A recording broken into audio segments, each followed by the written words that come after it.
Welcome to the Midsters Podcast, your podcast for inspiration on being bold and saying yes to making the most of your midlife.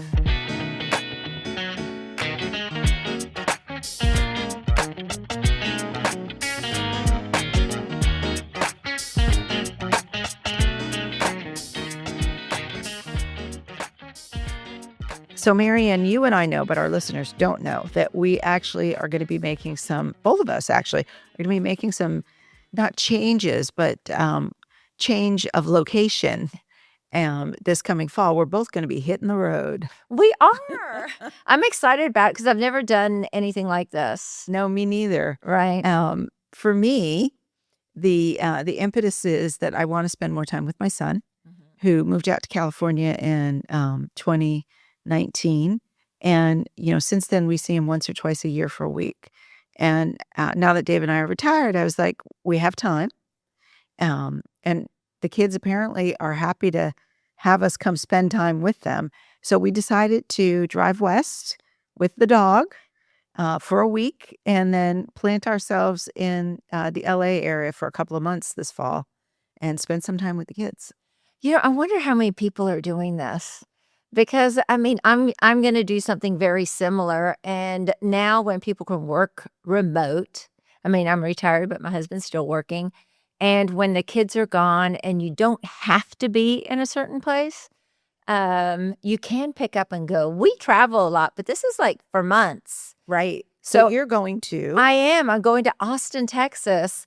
I'm from Texas. I've been gone 29 years, lived away in Arlington, Virginia, from Texas. So we go every year. We go several times a year. I have a son that lives in Austin. My sisters live in Austin. My parents were there, but have moved to the Houston area, and my brother's there. So we'll be there probably from October to like March. Late October to an extended time. But there's none of our kids live in the DC, Virginia area. And like you, I want to be around family. And even though we see them, I've never been around them, an extended amount of time. So I'm looking forward to it. And hopefully we'll move down there and have some presents. My husband's tired of the winters here. It's hard on his body. And so he's ready to go to the South, at least for the winter. I think that's great. And I think he'll enjoy that. It's a long time, though. It is a long time. And he will stay busy because he'll still, manage a law firm and do those things. And I've been trying to think about what I will do. But I love photography, and I really haven't done much of it. And I really want to take that on. I also want to learn a little bit of videography. So I will take a class or 2 or 3 of videography. That's kind of like what's in my head right now. I looked up, there's a lot of classes and a lot of schools around the University of Texas, and I'm an alumni from the University of Texas. So hopefully I can do that to keep myself busy. I'll give up some of my volunteer work, though I am on the board and can continue to do that remotely, but I hope to do some type of volunteering there as well. So, what are you going to do? Well, very similar. It's there's kind of 2 aspects to this trip that we're planning. One is the drive itself, which is an opportunity to see more of the country. And, I have this thing where I want to see all 50 states. But in my book, you can't just fly over or drive through or land at an airport. You have to actually spend the night, eat a couple of meals, enjoy some of the hospitality in a state. So this gives us a chance to do that. So I think what we're going to do is do a more northern route, not terribly north, but sort of middle of the country on the way out. And then we're going to have to drive back as well in December and come back on a southern route. So part of it is the chance to see a lot of the country, do some photography. Yeah. So that's kind of part of the adventure. While we're in LA, I talk to the kids. This requires a lot of thought and a lot of logistical planning because the kids work, right? And they have lives too. And I don't want to be just like, hey, here we are, entertain us. So, we've talked about the appropriate amount of time to plan to see them each week. And then the rest of the time, Dave and I need things to do. So I looked into what do I do here and what would I want to mimic there, right? Photography is one thing. There's plenty of little places in and around the LA area that I want to go explore and take photographs. I actually play golf. I don't play a lot of golf here, which is weird. I usually only play when I visit my son. But there is a golf course near his house. So I'm going to sign Dave and I up for golf lessons. Oh, that's wonderful. Yeah. I mean, just something to do together. Mhm. I could play without taking lessons, but I think it would be fun to take lessons together. So that's one thing. Church here in Arlington is a big part of our regular community. Mhm. And we do volunteer work with the church or activities with the church. So I did a little research and I found a church in LA that's same denomination as ours, that actually has a lot of food bank and food distribution programs. So I think we could do a little of that. There's, believe it or not, this one was a shocker. Tell me. I did not expect this. My son actually lives in Burbank. Uh-huh. There is an Italian language school in Burbank. Oh my gosh, I think I see you showing up. I'm like, really? Burbank? I don't think there's a lot of Italians in Burbank, but whatever. So yes, I'm going to sign up for Italian classes. So it's been like, I've been planning this for a while and I kind of know what we're going to do there, and how we're going to get there and back. The tricky part is going to be the logistics of the travel because we have the dog. Yeah. So we're going to have to figure out a dog-friendly route there and back. You will with hotels. I would love for listeners to like comment or go online and give some suggestions of things along this line of what to do. Because I think the biggest challenge when I think about it, I mean, you are leaving your community for like no community except for like I do have family and extended family, but they work, they have lives. So I don't expect to see them every day. Mhm. And I know when I go vacation, I always have this yearning to get home. How do I overcome that? Like, that is a big concern to me because my home is this comfort, the security, the familiarity of a day to day. And yes, it's like tangible things, it's a house and a thing, but it does give me a sense of home. So while I'm away, how can I enjoy it? How can I fill my days up and not have that instinctively or want, I guess you would say, of getting back home. So I would love to hear from people that actually go away for a length of time and don't get bored. They don't yearn to go back to what they're familiar with, Mhm. and how they enjoy it, because I actually think I will miss it. I think that's a really important point. We're going to be in a much smaller place. We've rented. We actually decided there's a bunch of ways you can do this, but the most effective way for us, given the amount of time we're going to be there, which is less than a year. So like to rent a place and to rent an apartment didn't make sense. So we rented an Airbnb, which will be perfect, but it's small and it's not home. Right. So now that you say that, I am thinking to myself, I need to bring some things from home to make it feel more like A little bit. Yeah. Yeah. It's almost like a feeling of, I will say, home is where my husband is, for sure. So I'll bring him along. I'm kidding. I mean, no, I'm not kidding. He is going. I didn't mean it like that. But The other thing that worries me a little bit is the FOMO part of it, yeah. because like the things that I'm involved in here Mhm. are going to continue to go on, but without me. Well, because it's a sense of belonging, right? I think about Northern Virginia Alliance League and showing up for it and doing the luncheon. I'm actually doing the fashion show part of that, which is in December. So I'll come back a little bit for that. But you're absolutely right. It is FOMO, but to me, it's more of leaving this sense of belonging that I have, that attachment to the things that really matter to me. And they also give me purpose. So I'm going there kind of in vacation state with no really sense of purpose for others or community, being with my family for sure. So it's almost like I'm thinking about the personal growth that I can get from it. But also, I end up having guilt when I spend too much time on doing things for myself. I feel selfish. This is a problem with me. I think with a lot of people, right? And so I'm going to wake up every day and it's like, what can I do for myself and my husband? It's like those kind of things and not the community aspect of it. So, or spending time with friends. Like, I guess I'll meet friends. I hope to meet friends. We were looking at doing an apartment. We actually tried it out and didn't like where we were because of the noise factor. And you and Dave gave us the idea of finding an extended Airbnb. So we will definitely do that. There is a lake there. My son has a fishing boat, like it floats. It does float. And I'm a boater, so I might try that a little bit too. We'll see. Yeah, that's actually, you would love that. I would, because Take a Lake fishing pole Travis with is you. right there. Yeah, and I love fishing. But I think challenges come with it. I think it's moving out of your comfort zone. I think there's a lot of opportunity in it. It's definitely, a privileged thing for us all to be able to do that. But it doesn't come without its challenges Yeah, as well. I mean, there's a mental health piece to it. I think I'll find some loneliness in it, and I'll find a lot of wonderful things in it, but it's still, it's different. It's out of your comfort zone.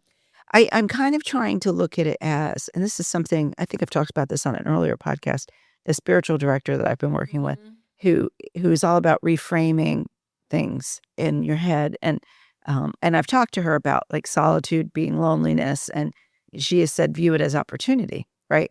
So Good advice. it's great advice, and I am trying to do that with this, like Yeah. what opportunities will present themselves to me from being out of my comfort zone, from being in a new place and being able to experience myself in a different way. Might it actually be a good catalyst for getting me to write the book that I keep talking about wanting to write? Because I won't be able to fall back on my habits here. Yeah.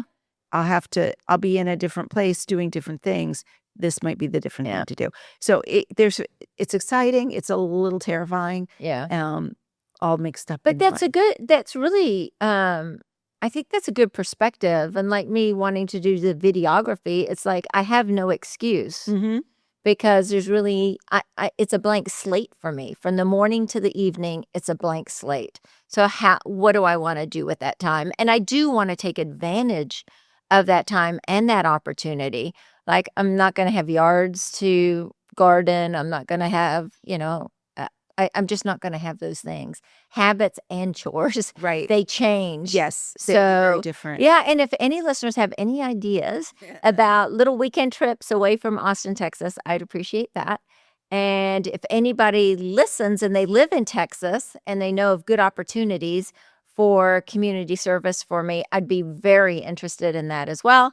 And like I said, I have some extended family. I do have a few friends in the area, but not a lot. So if anybody wants to do a meetup, I am willing to show up on a meetup. There you go. Yeah, I'd love to do that. And I hope people will listen and actually respond to that because they can DM us, right? Okay. So, yes, please show up for me. I think the other piece of this that I'm very excited about, and that I've recently developed some medical issues, which is a late onset Crohn's disease, which kind of came out of the blue. And there is a tie. It's that mind-body connection.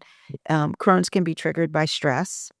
And so I'm kind of trying, and I will be away from my doctor, which is a little stressful. Yeah. And the traveling cross-country part with the dog is going to be stressful. So I'm trying to figure out, like, do we want to try to travel less each day to reduce the stress on the road, but prolong the trip, which puts more stress on the dog and therefore me, or try to condense it? So I got to figure all that out. But this is the part I'm trying to get to.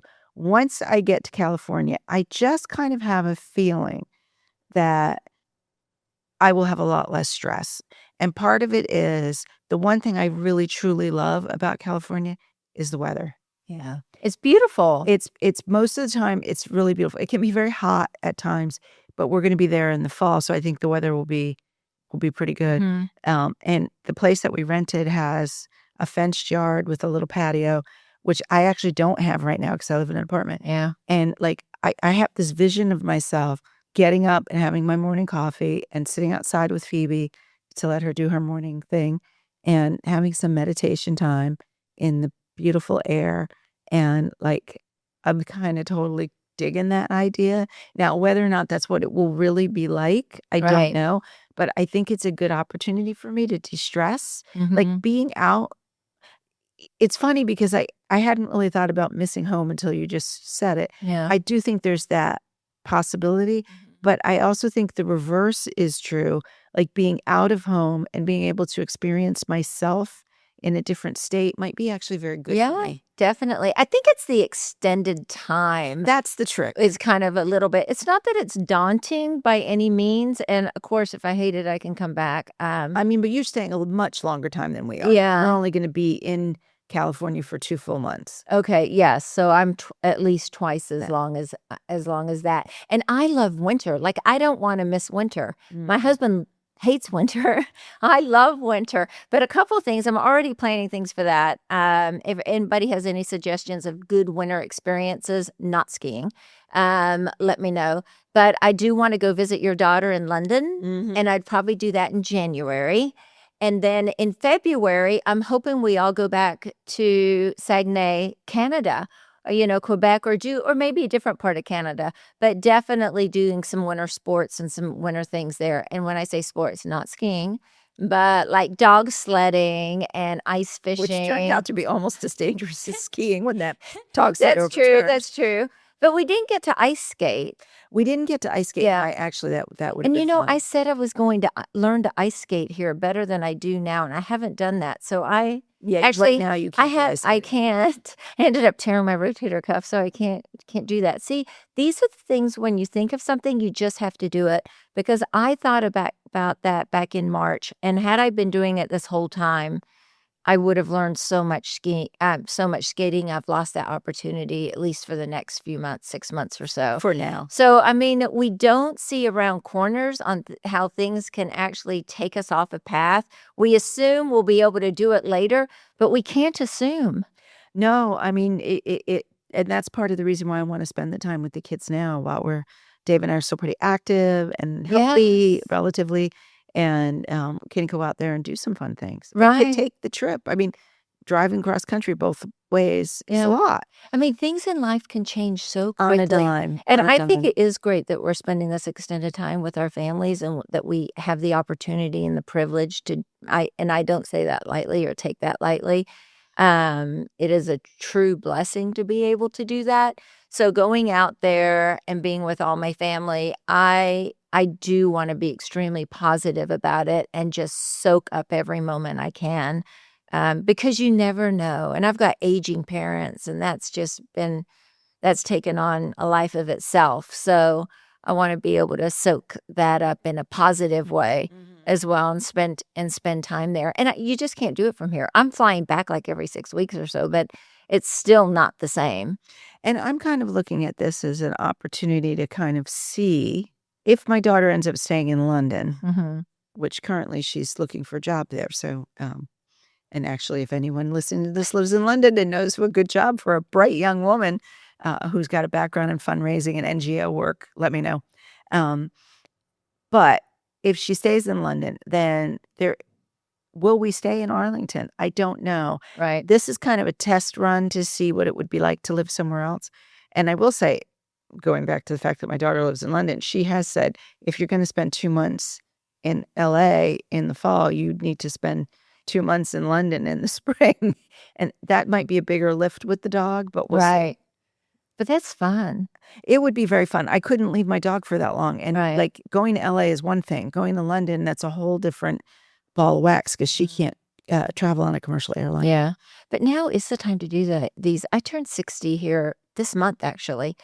And I really look at it as the decade to be able to do the things I wouldn't be able to do from 70 to 80. And I'm really focused on this why not list Mhm. of doing things because the reality is that things will change and dramatically change 70 to 80, 80 to 90. And I mean, I'm not saying this as being pessimistic or anything like that. It is an opportunity, it's incredible possibilities, but now's the time to do it. So if people can afford to do it, and it doesn't have to be this kind of extended, but being able to spend some time in those places to be with your family, not chase your kids, but we're kind of chasing our kids in a little bit. And it doesn't have to be and actually the way we're planning it's not actually that big of a lift financially. I mean, driving out west, I mean, we can stay. We don't have to stay in expensive hotels. In fact, we probably won't because we have the dog. We're taking our own car. Yeah. Which is a little bit of an issue because my husband and I have never been big car people. So we tend to drive our cars until like they really can't drive anymore. So my car is almost 11 years old and his is 8, 9 years old. And like we're trying to figure out which of them is actually most likely to make it to California Right. back. But we'll figure that out. But it doesn't have to be an expensive trip. And even the Airbnb, it's definitely pricey. If you do a long-term rental though, so it's 2 months, we get a discount for a long stay, Yeah. which helps make it more reasonable. And, you know, we actually talked about it. We're spending less money by a long chalk to do this than we did when we went to Alaska. Right. Because, you know, we flew and we had we took the cruise. Yeah. You know, all of that was very expensive. This is really just the trip out involves some accommodations along the way. Right. And the cost of the Airbnb. We're not going to be eating out every night. Right. We have an Airbnb, we can cook, and, you know, our activities are going to mimic the things we do at home. So it actually doesn't have to be a big financial lift to do something like this. Well, and I think some people would go stay with their kids and so forth. Right. You know, and stay with them. Believe me, my son, I'm giving you a gift. We are not going to be living at your house for months. Even though he said it's okay, it's like, oh no. My son said the same. And he also said, can't you stay longer? Because we'd really love you to stay longer. And the reason we're not staying longer is my daughter's graduation is in December. So we need to come back in order to go to London for that. Yeah. But I also felt like this is enough time. It's a test run. Mm-hmm. Maybe if it goes really, really well, maybe next year we'll do it again and do it longer. Or maybe we'll end up in LA someday. I don't know. But I'm really excited about it. No, I'm totally excited. I haven't lived in Texas for, you know, almost 30 years. So it'll be wonderful to get back to where I spent a lot of my years. So what are we going to do about the podcast? Oh, we're going to do it remote, aren't we, Elizabeth? So we'll continue to do it. And also we may be able to find ourselves both here at the same time for a brief amount of time. I don't know if you're going to come back in those 2 months or not, but we do pre-record. So that's helpful as well. Yeah, we can have a little bit of a bank before we leave, but I probably won't come back in that 2 months. I'll be here in that December. So even I can be in the studio with Elizabeth and remote you in. Yeah. So we'll figure it out. For sure. I mean, the only way I might come back is if there's a medical issue. But we even actually planned our departure around, it's an election year and there's early voting. Yeah. So we're going to actually leave the first day that in-person early voting starts in Virginia. We're going to throw everything in the car, drive to the polling station, vote, and then hit the road. Good for you. Well, if any listeners have any ideas, don't you want to hear them? Yeah, I would love to hear if you're from the LA area, Burbank. We're going to be in Burbank specifically. I need to find a place to play pickleball. That's the one piece I haven't fit yet. There are some places where there's pickleball, but I'm used to playing with a 55 and older group. I'm like not up to playing with 30-year-olds. So pickleball, like older pickleball club, that would be awesome. Mahjong? And mahjong. Chinese or American or both? I could do either. Okay. Anyway. Yeah. Okay. So let's see if Elizabeth has any thoughts about what we should be doing while we're on the road. On the road again. I do have thoughts. More videos, more clips of your journey. Oh, actually, you're right. We should do that. You know what? Actually, that could be a whole episode, just like the road trip, or for you, like reacquainting with Texas. Yeah. That could be really awesome. I'm going to make that happen. And honestly, Elizabeth, I am going to do the videography so I can learn to do that. I have a mental barrier about I don't know how to do those. I don't feel comfortable doing it. So on both ends, being in front of the camera and behind it. So I do want to learn to be able to do that and get through that. So that actually is something I'm taking it'll be purposeful in that way for me. You know, but you're right. Yeah. My son a couple of years ago gave me for Christmas an online course on video content creation, and I haven't listened to it. You got to do it. I will do. I will do it before I go, because on the road that would be great to do. Yeah. Thank you for that great suggestion. We'll miss you. Yeah. Well, yeah. But we'll still see you. Yeah. Yeah. Yeah. We'll still see each other, of course. Yes, we'll make it happen. So if anybody has any suggestions, go on AmericanMidsters.com, or you can find us on our Instagram and our Facebook. Yeah, and be sure to check our Instagram, our Facebook, our TikTok, because we are going to do exactly what Elizabeth said and be sharing a lot of different kinds of content with you while we're on the road.